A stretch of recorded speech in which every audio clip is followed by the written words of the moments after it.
All right, here's an introduction to doing a backwards cookie toss to reinforce behaviors. I found this one the hardest to sort of demo because I realized that you have to pay attention to how long your leash is, how big your dog is, how fast your dog is moving. Yeah. So I like this demonstration. We walk to the door together. She's right there with me, and as soon as we hit that point, I say, "Get it," and I just toss the cookie back and I walk back with her. If you notice in this scenario, I dropped the leash. It was a 6-foot leash, and I'm like, I want to focus on the fact that when she gets up here with me, get it.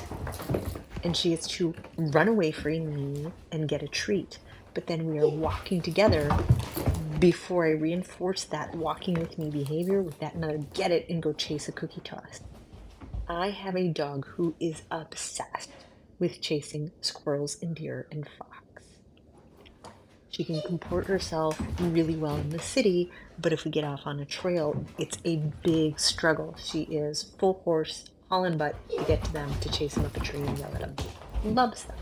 So we had to work around that. And so instead of me being like, no, you can't chase, my goal was to give her a predation substitution. I find this exercise works really well with really, really, really busy puppies who also just need to get the wiggles out.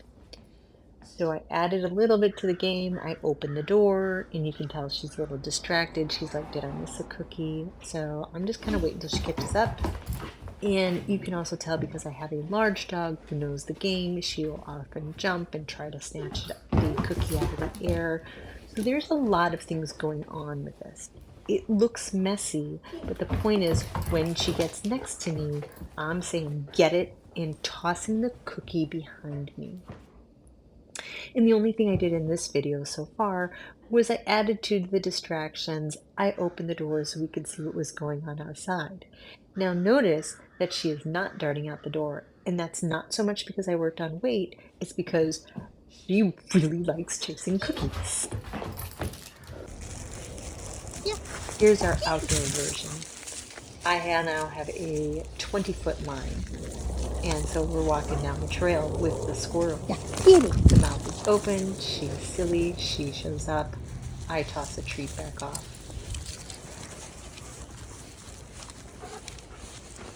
I love this game so much, it saves my arm. She can go off and sniff, I don't care about that at all. There is no requirement to stay right next to me. She is allowed to walk to the end of the 20-foot leash.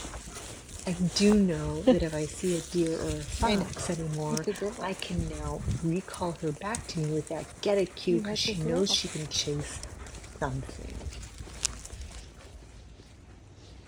I absolutely love that we're out in the woods, and she is almost right next to me. She is definitely not yanking my arm off.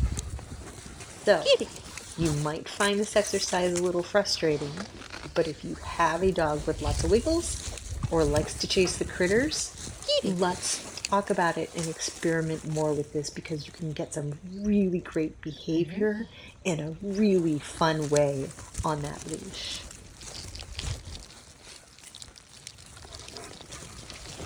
It's my best doggy.